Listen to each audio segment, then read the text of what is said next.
Hey everyone, welcome back to another broadcast of In the Trenches. I'm excited to sit down today with Art Bell, the author of Constant Comedy, a memoir. And today we're going to get into a little bit about how Comedy Central was founded, started, kind of what was the process, the creative process behind it. And then I kind of want to look a little bit at the business of comedy and see where we go from there. So Art, thank you so much for being on In the Trenches. Thanks for having me, Tom. So tell me a little bit about the memoir itself real quick, and we can go back in time. I know we'll jump around a little bit, but to give people some context for the book, like why'd you write it in the first place? Well, I started writing a couple of years ago, well, maybe 3 years ago at this point, and I started writing memoir about my childhood experiences I had. And then one day I wrote a story about something that happened at Comedy Central, and I was in a writer's group at the time, and everybody kind of woke up and said, wow, that was good. You know, we didn't know you were involved in that. And I said, yeah. And they said, write some more. So I did. And then it kind of grew into a number of stories. And then I realized that this was a great adventure. This was my greatest career adventure. And it really deserved not only the stories, but sort of the flow of what was going on from the beginning until the time I left comedy. Yeah, because I'm sure it's kind of one of those things, right? Connecting the dots now, looking back on it, and it deserving, a story deserving to be told. So go back to kind of the beginning. How'd you even get started in this space in comedy? And maybe walk us through a little bit of kind of how it all began. Well, it all began when I was a kid, I think. I was 7 or 8 years old and I loved comedy. And from then on, I was a real comedy geek. I watched television, all the comedy I could get on television.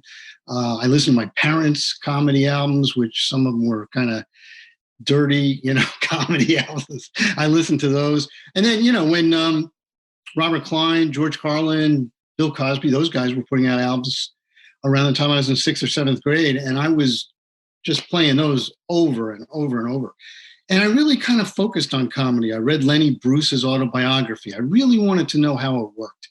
And I wanted to be funny too. I wanted to understand if, what it took to be funny. So I did some writing in high school. I did some writing and performing in college, not stand-up. I will point that out. I did sketch comedy, writing sketch and performing sketch. And interestingly enough, I majored in economics.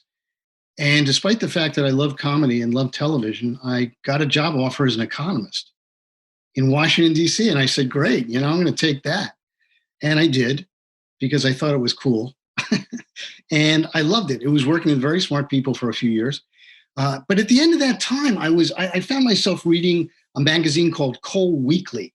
And because I was working on energy issues and things, and I just thought, I don't think I can do this for the next 30 years.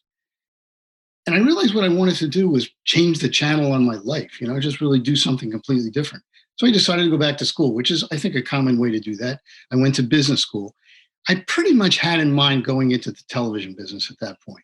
I thought, I do like it. I do enjoy it. When I got it was Wharton Grad School. When I got there, I asked around. I said, so what, do you have like a club for guys like me? Do you have, people who are interested in the entertainment industry? And the answer was no. However, we do have something here called the Wharton Follies, which is an annual musical comedy review that's written and put on by the students. You might check those guys out. So I go to the meeting, and lo and behold, there's everybody like me, either people who had been in the entertainment industry, and I'm talking about Broadway directors, musicians, choreographers, all kinds of people who wanted to change their channel on their lives were there. A lot of people from the Harvard Hasty Pudding show, which was, one of the great college comedies of all time that's done every year. And the second year we did it, I ended up writing the whole show. And I thought it was a great experience. It reminded me how much I loved comedy. And it was around at that point, I started thinking, okay, I want to go work in television. Too bad there's not a comedy network, because that's where I really want to work. I want to work in comedy. So I got a job in the entertainment industry. I got a job at CBS. And it was like working at any other big corporation. I was so far away from the television product, you have no idea. I could have been working at IBM. And that wasn't really suiting me. A friend of mine who had gone to HBO called me up and he said, remember, this is the mid-'80s. He said, HBO, man, this place is crazy. These guys are walking around the hall saying, we're going to change television.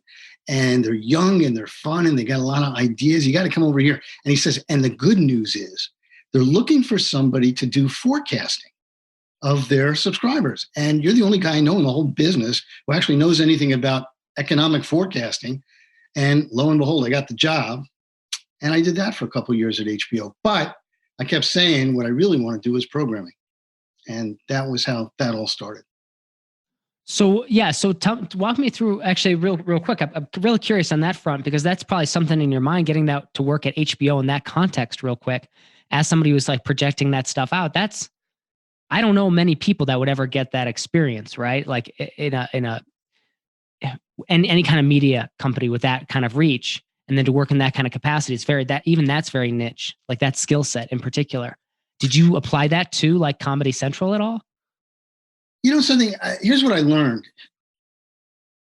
Every job you get, every challenge you take on is informed by what you did before. I mean, you use, and I don't know if everybody thinks about it this way, but I certainly do. You use every skill in your toolkit wherever you are. And that particular situation was a case where, believe me, I did not want to continue doing econometric forecasting. That's what I'd walked out on. Not that I didn't like it, but I really wanted to do something else. So when they said, okay, you're going to do econometric forecasting because we got to have accurate subscriber forecasts, I thought, okay, this is my chance to get there. And if I do a good job, which is the other thing I recommend, wherever job you're in, do a good one, then people will notice me and I'll get maybe a reputation around the company and I'll be able to get closer to programming.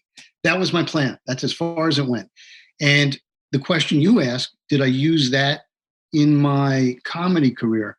Well, there's not a whole lot of econometric forecasting required, but you do have to know a lot about the economy and economics and business and how to read a balance sheet and an income statement. I mean, all the things that, I'm sure your listeners are familiar with. And I was steeped in that by that time. So that all came in handy. Yeah. Also specifically still in the industry of like media and broadcasting and programming, like you were saying, with one of the biggest up and comers at that time. So what was that transition like then? The next big transition, that next big leap, which was from doing that to, I guess what happens next? Well, it wasn't such a big leap. It did work out the way I thought. People did start noticing me. And there was a division, a group in the company called New Business Development. It wasn't really new business development. They were just trying to figure out if they could get a new pay television channel called Festival to work.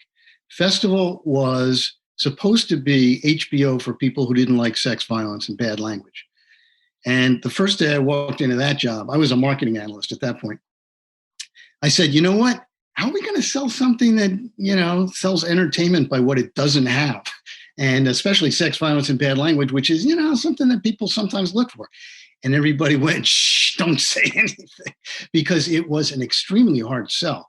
But HBO had done research. They found out people who didn't buy HBO didn't buy it because it was either too expensive or they didn't want that kind of bad language or sex or violence in their home because they had kids or for religious reasons. And that was the plan. We're going to put this channel together. But as you can imagine, it didn't work. Now, the good news is I spent a lot of time on the road doing focus groups with people about how they use television, what they liked about it, what they got out of it. And I found out that was really kind of my first lesson in what a personal experience people have watching television. It's not just about flipping on the channel and watching something.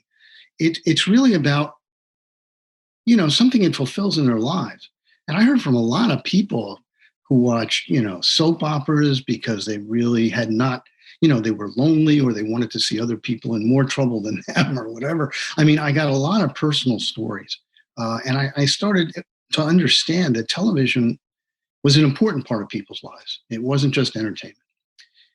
I did slip in a question every now and then about a comedy network to see if anybody was interested in it, even though that wasn't part of my job. And every once in a while, they'd say, yeah, that sounds cool. I'd like an all-comedy network. I'd watch that, sure.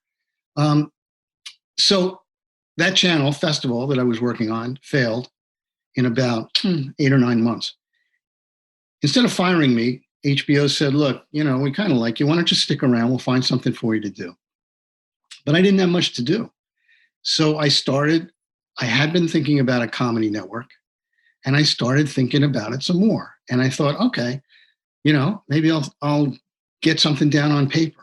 And then I thought, hey, why not pitch the head of HBO programming? Because her name was Bridget. And I said, if Bridget likes it, then maybe they'll do it. That'd be great. So I went to Bridget, made an appointment. She agreed to see me. She didn't know who I was. And I went in and I said, Bridget, I really think that HBO should do a 24-hour, 7-day-a-week comedy network, all comedy all the time. She said, stop right there. It's the worst idea I've ever heard. And let me tell you why. Nobody wants to watch that much comedy. Let me tell you. Second, no comedian of any magnitude is going to be on the channel. Do you think Robin Williams is going to be on a comedy channel? Forget about it. And third, there's a lot of comedy on the dial already.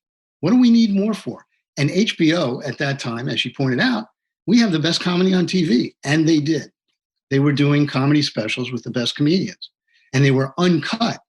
So people could see Robin Williams act as if he were doing it in a club, which means bad language, crazy ideas, and all the other stuff.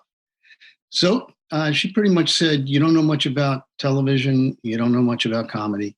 Thanks for coming by, and see you soon. I left. And there was a lot of cold water to get thrown on me. But I quickly realized she was wrong.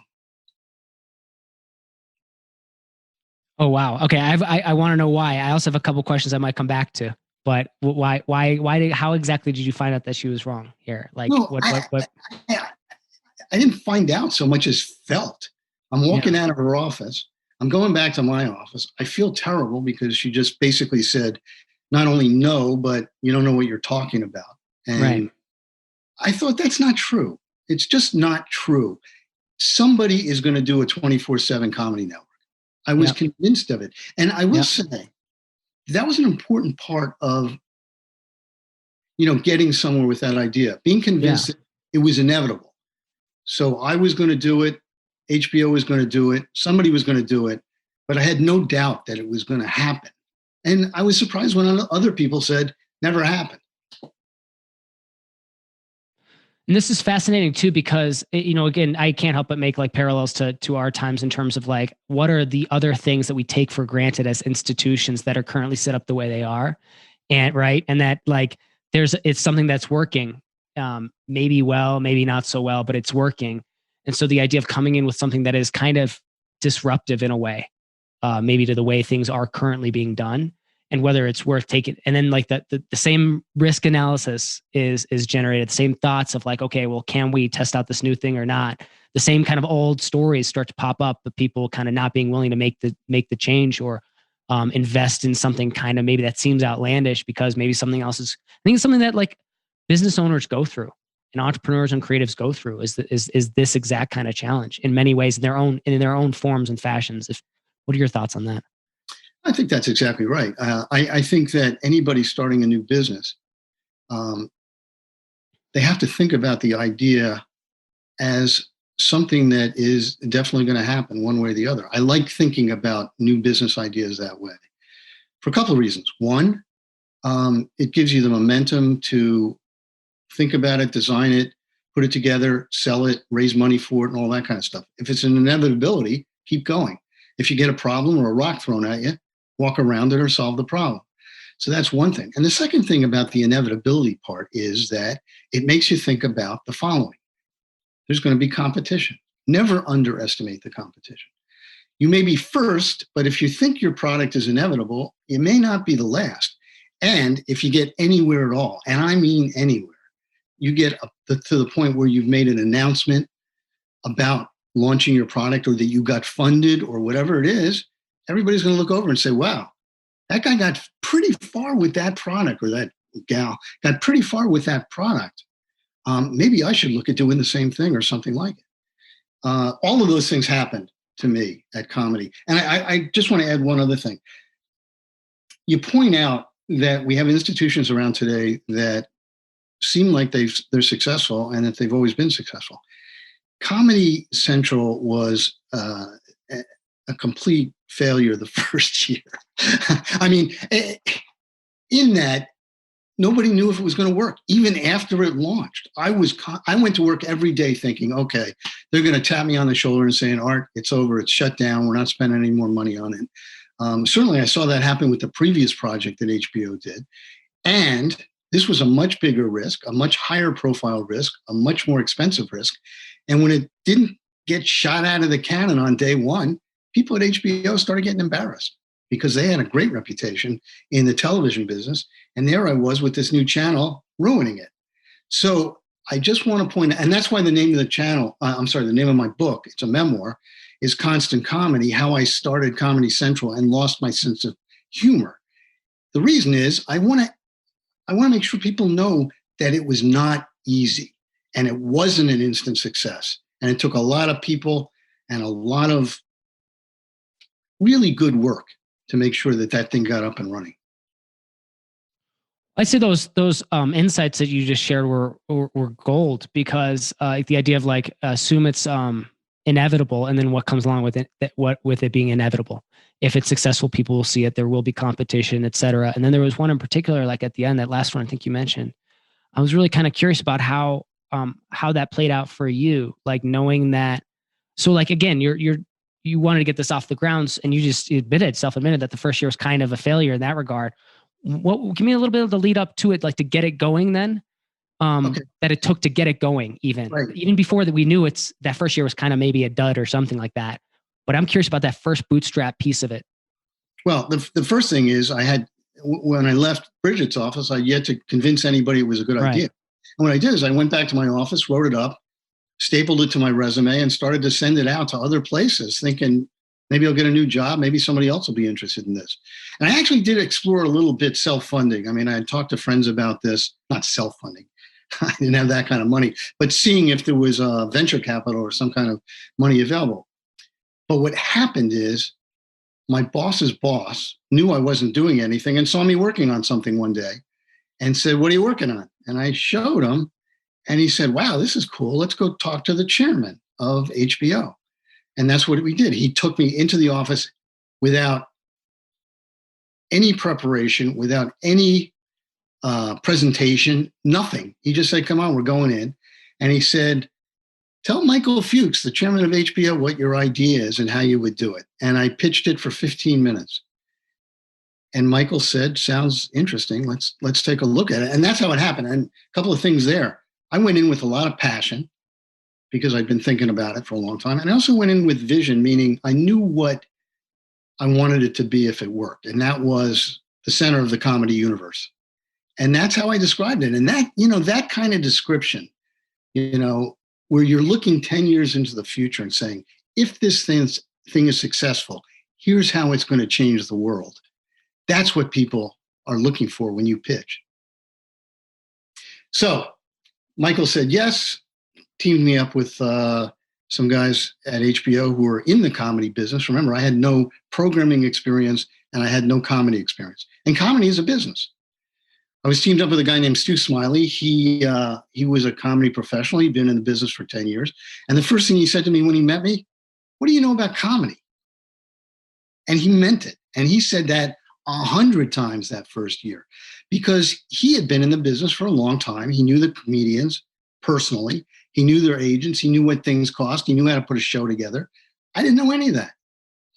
And there I was teamed up with him as kind of a co-equal, and it was rough. I didn't anticipate that as a problem, but it was a problem. I was not accepted into the comedy community with open arms saying, come here, kid, do everything I do. I'll teach you I'll teach you how to do this. It was very difficult, but I did find my way. We launched the channel. Before we launched, Michael Fuchs, the chairman of HBO, gave a huge press conference. This was 6 months before we launched, saying it was going to be the greatest television channel ever. It was going to be the funniest TV you've ever seen.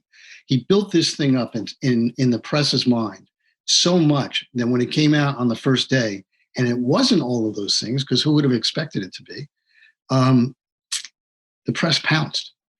They started saying, we were the Gong channel. This is the worst cable channel ever. I think a lot of it was schadenfreude. I think Michael Fuchs, who had been declared the most powerful man in Hollywood a few months earlier, by the New York Times.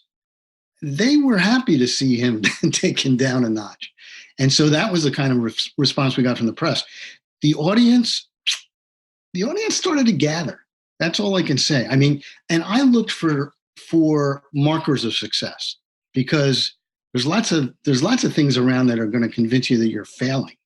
People are telling you it's not going well. People are asking you what's your new plan. People are saying this is a disaster, but nobody's saying, hey, look what's working. And that's what I did. I looked what was working. First thing, we got in the mail Mystery Science Theater 3000, which was a show that would become a cult hit for us and really a beacon for the channel. And the point is, it came in the mail. And for any of the podcast listeners who don't know what it is, it's some guys sitting in front of a movie making fun of it. Brilliant show, would not have gotten on television anywhere else. Wasn't going to show up on NBC or HBO. And here's the note they sent was, we heard you guys are putting together a comedy network. Is this something that would work? And I said, great. Innovative comedy finding us. I knew that was going to happen. Second thing, comedians started hanging out. They just started to hang out at the studio. They started to look for us. They started to show up and say, hey, I have an idea, or, maybe I can be a writer here. The comedians found us. Previously, they had nowhere to hang out, right? Clubs, and that was only a limited amount of time. But suddenly they're hanging out. And not only that, but they were flattered that somebody was throwing them a channel, the way MTV had thrown musicians a channel, rock and roll a channel, and ESPN had thrown athletes a channel. It was a source of pride suddenly for the comedians. So those are the things that kept me going that first year as we were trying to put it together. And you didn't know those were the signals, though, at in the beginning, or did you? Because it's like you mentioned those were the things that did see that they indicated that you were on the right track. They were indicators that they're signals like we're in the right track, we're in the right direction, right? But you didn't know to look for them going into them, like that specific thing. So I'm kind of curious your mindset even going into it. What were you looking for in the beginning to navigate that? Well, as I said, I pitched it thinking about what it would look like 10 years in the future. Right. I wanted it to be the biggest brand in comedy.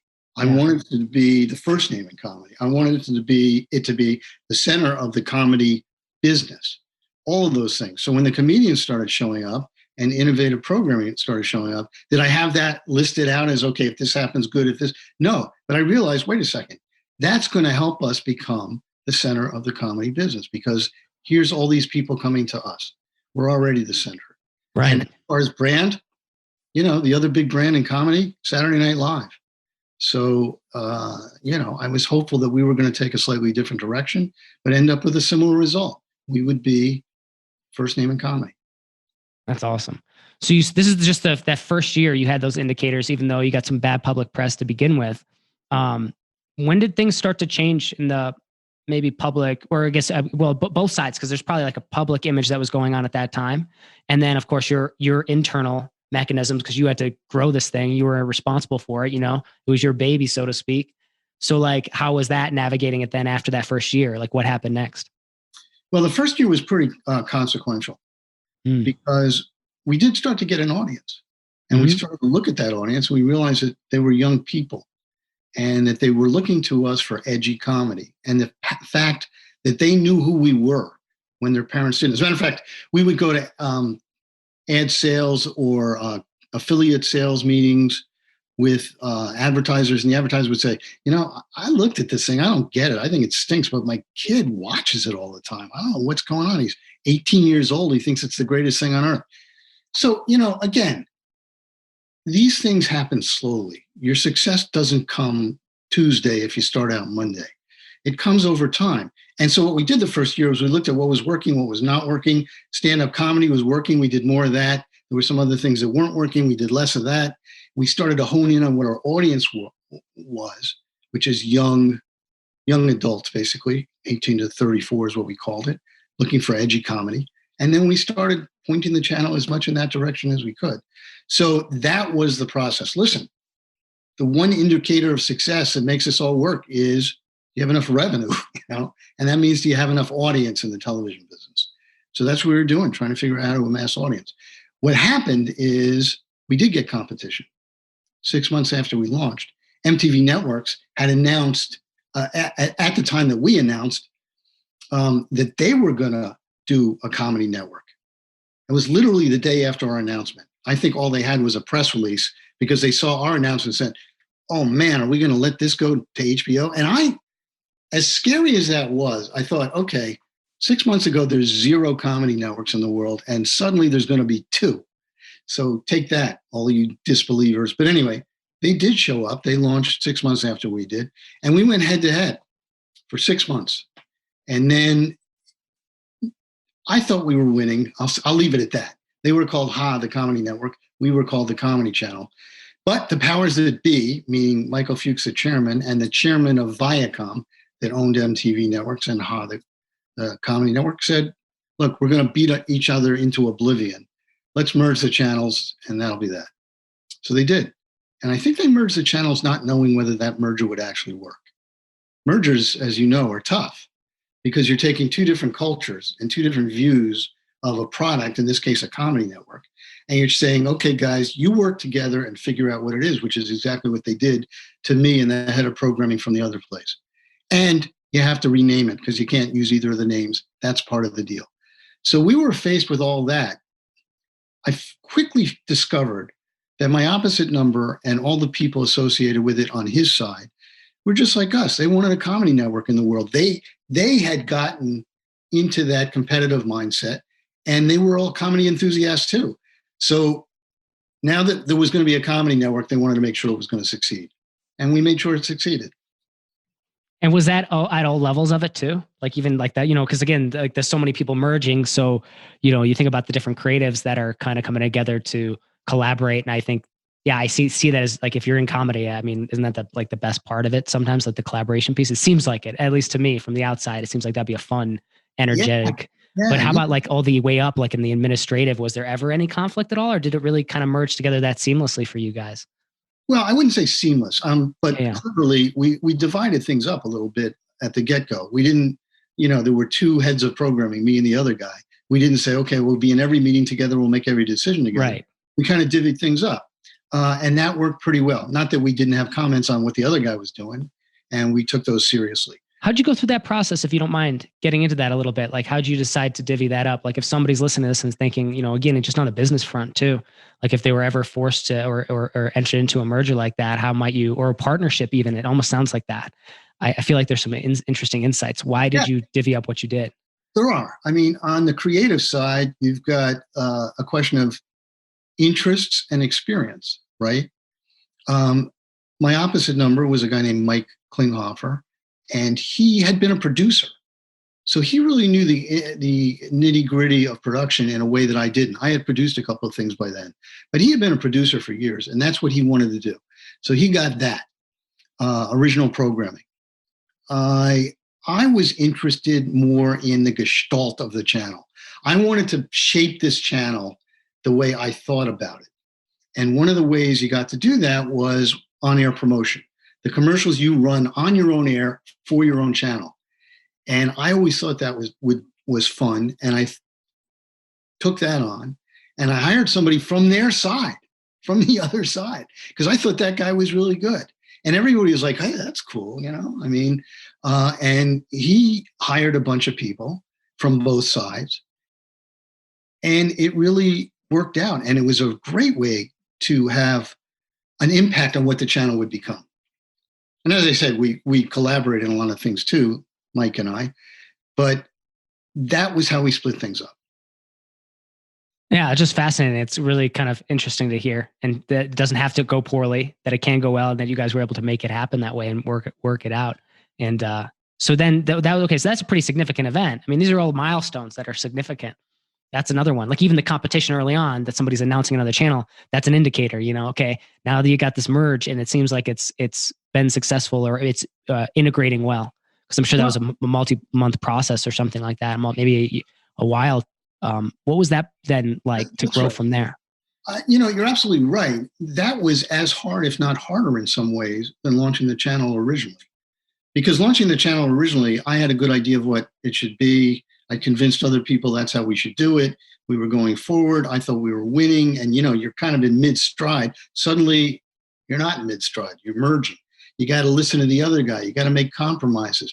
You got to think about how you're going to continue to make it work. We merged. The merger was announced beginning of December. We got on the air, I believe it was April 1st. So that was kind of the time it took to figure out a new name, get graphics together, figure out what programming we were going to take from either of the channels to make it work, think about what personnel we were going to take. And we also divvied up some of that you mentioned, administrative. We had the ad sales guys came from MTV because they knew that. I mean, that was their bailiwick. And they had some leverage. And then on the HBO side, we took things, the financial, because they had a very strong financial team at HBO. And they said, okay, you're going to take, we'll provide the financial. So that part of it was also split up based on interests and the degree of leverage that would be had in the sales world, and just who was better at it. Yeah, and it just goes to show that things can be made better that way too.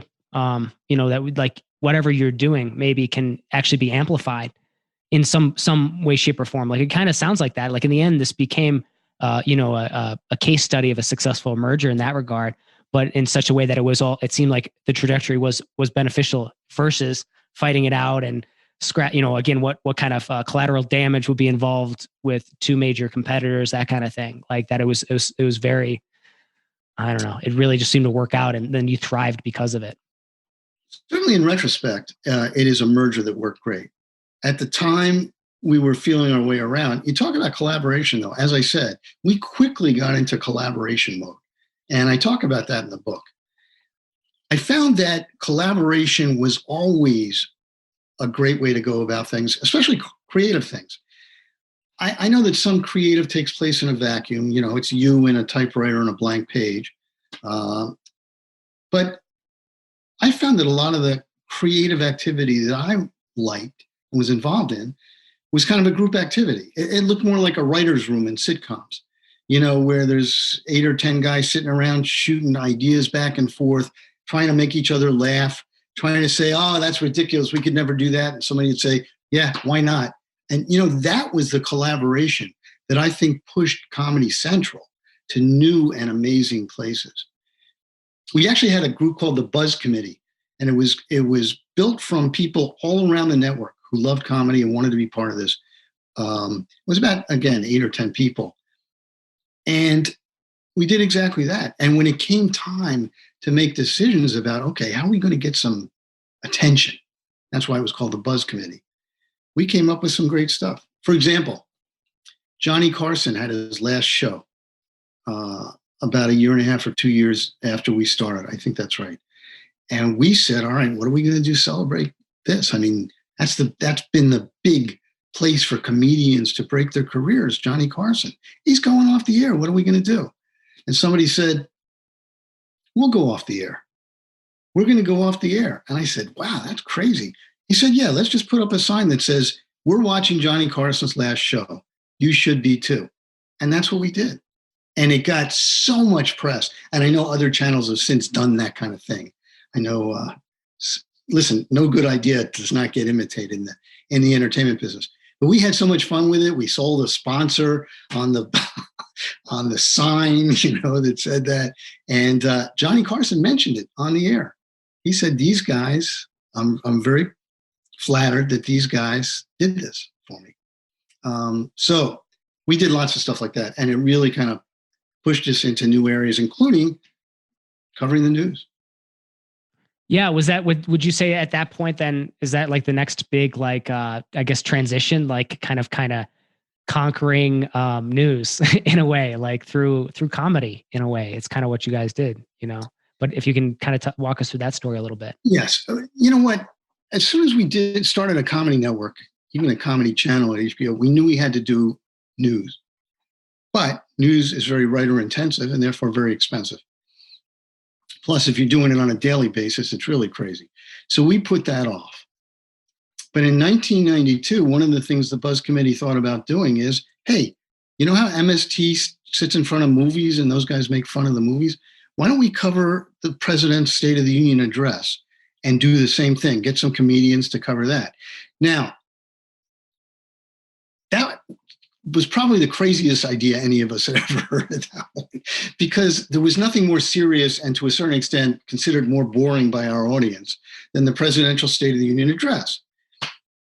But we pursued it, and it got, the more we did it, the more we liked it. We got Al Franken, who, as you know, went on to be senator. But at that time, Al Franken was the writer-performer on Saturday Night Live to do the first one. And he got up there and he covered the president's State of the Union address live.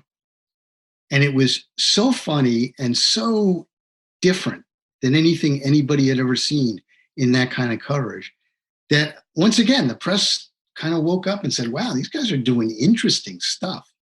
And that was a big moment for us. We went on to cover subsequent State of the Unions with other comedians. And we also covered the conventions for the next couple of years. And Jon Stewart was part of that. Jon Stewart had been part of the original team at Comedy Channel when we launched. And he came with us to Comedy Central. But then he went off to MTV. But we brought him back now and then for some work. And that was one of the things we did. And the rest, you know, when Daily Show got started and he came back to anchor that, you know, the rest is history. But that was the trajectory. 1992 State of the Union address, 1996, I believe it was, Daily Show. But there was a straight line from there to the Daily Show. Did that also change up, like in terms of the programming? Did you guys shift more to that? Did you see like I guess like, or was it just like, oh no, we're kind of growing that like almost like as an independent comedy silo within this organization? Like, I'm kind of curious about that. Well, you know, truthfully, I left Comedy Central around the time Daily Show was getting started, and I was not on the production team. I was there when they, probably for the first 6 or 8 months, so I saw what was going on. Yeah. I wouldn't say it was siloed, but you know, it's a show. They got a set. It's not like they're sitting in the middle of the floor with everybody else. But I think it was all of a piece in that, you know, we had defined our brand at that point, as I said early on, as edgy comedy for young adults. And that's what we were doing. The brilliance of that was that advertisers, turned out they loved it. Who knew? But it's very hard to get young males, especially, who aren't watching sports in those days. So suddenly there's a new vehicle to get young males, and the advertisers loved it. They jumped on board. So that was really our North Star. You got to remember, ultimately, television is programming for your audience. Yeah. And the bigger the audience, the more you learn about them, the more you want to give them what they're looking for. A brand is a promise to your consumer, to your audience, so that when they turn on the channel, they know what they're going to get, no matter what time it is. And that's what we were doing. That's awesome. So what happened next then with your exit, and then kind of from there, I guess, any major, you know, events, and what took place from there for you? Well, my exit happened in the mid 90s. I mean, we started comedy, you know, in the late 80s, early 90s. I was there for 7 or 8 years. Yeah. And then they brought in new management. And I had been head of marketing. And the new management came in and said, okay, everybody out. And which is not atypical in corporate transitions, but it was extremely painful for me personally, because I had really poured myself personally into this channel in a way that I never did before or since in any job. Partly because it was my idea and my pushing it and my making it happen and my really solving the problems that came along and making sure it was successful. And I remember asking myself, you know, when I got fired, what do you have to do to get a job in this town? You know? How about you start the whole business up, right? And then somebody comes in and says you're fired. It happens all the time. I mean, it's something I probably should have expected. And the guy who fired me didn't say, hey, you know, you're a jerk, get out of here. He said, you got your fingerprints all over this place. I can't have you here. You know, I got to start fresh. He didn't want somebody around like me who he thought, and this may not have been true, was going to be throwing rocks from the sidelines. I wouldn't have done that. But it's a consideration, and some people do that with new management, grumbling and sabotaging and all the rest. So so I left, and I was very distraught. What happened next? What did you do? I mean, that's also, you have this considerable experience, but you also, kind of poured your lifeblood into it, you know, your energy and your spirit to get it where it was. What happened next then for you? Well, amazingly, I think back on what I was thinking at that time. I had a wife and 2 kids and a mortgage, and I was scared. I had never been fired because I always said, why would anybody want to fire me? I'm smart. I get the job done. I work hard, all that kind of stuff. I'll never get fired. And there I was fired. So I really learned that lesson, which is you don't just get fired because you're, doing a bad job. You get fired for other reasons. I also learned, my first thought was, oh gosh, I'll never work in a business or anywhere again. It's like breaking up with a girlfriend or something. You just say, oh, that's it. Nobody's ever going to love me again. But of course, that's not true. And I had friends in the business, and I had friends generally, and they helped me out.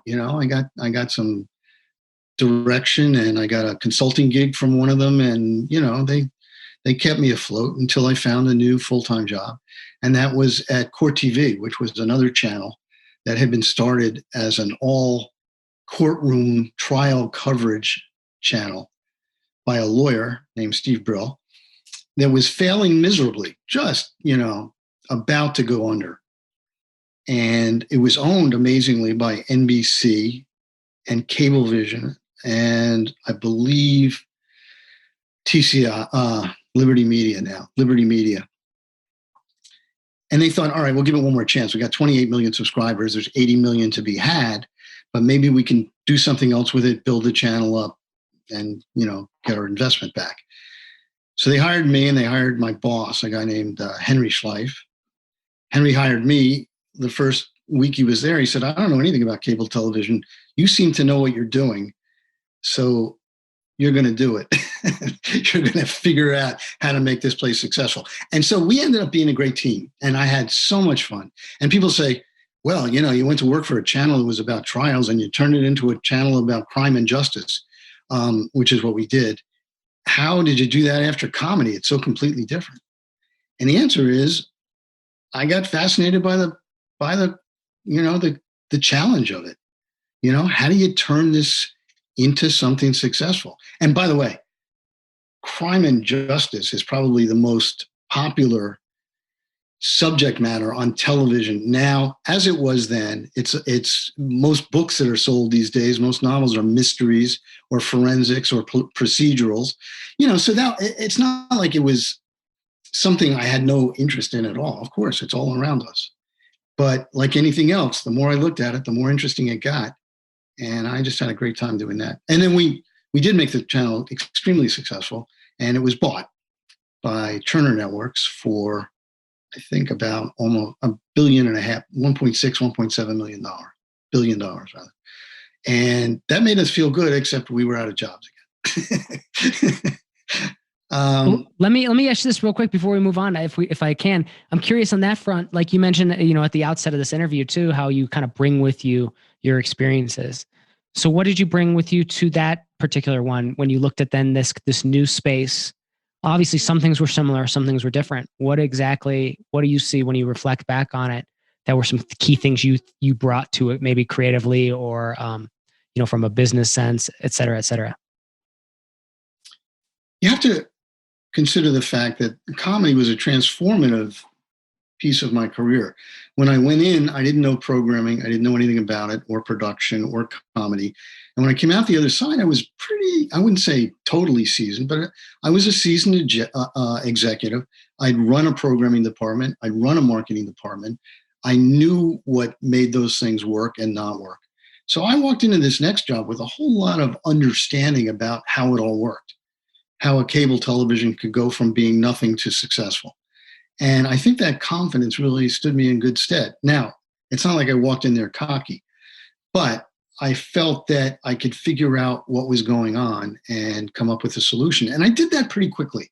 I said, you know what? We're going to put in a primetime schedule that's really built around true crime forensic procedurals. And the reason forensics, because you can sell it as science and not crime. The advertisers, they don't want to buy crime. But you tell them, hey, it's science, man. These guys are using science to solve crimes. They say, I like that. So that was kind of a little spin on what we were doing. And it also inspired our brand. Remember, on-air promotion and all the advertising you do and all the conversations you have with yourself about what you want to be. that's the conversation we had about what we wanted to be. We wanted to make crime, criminology, justice, we wanted to make that important and something with a lot of gravitas. And truthfully, I got to know a lot of detectives, a lot of policemen, a lot of judges, a lot of lawyers. And man, that's a great part of the world, that criminal justice world. These people are dedicated, hard work. Not that I didn't think they were. I just hadn't considered it in the same way. So we certainly became the center of that universe for a long time. People really did respect, in the business, respected what we were doing. The other thing I took to, remember I told you that I was not accepted by the comedy world when I walked in? Okay, so I walked in to this group and there were journalists. I mean, these were guys who were reporting on trials, doing the kind of reporting that Jeffrey Toobin ultimately became famous for. We don't have to go too deeply into that, but he was a great reporter on the criminal justice system. But that's what these guys were. They were all hardcore reporters. Some of them worked at the Times and Newsweek and those kinds of things.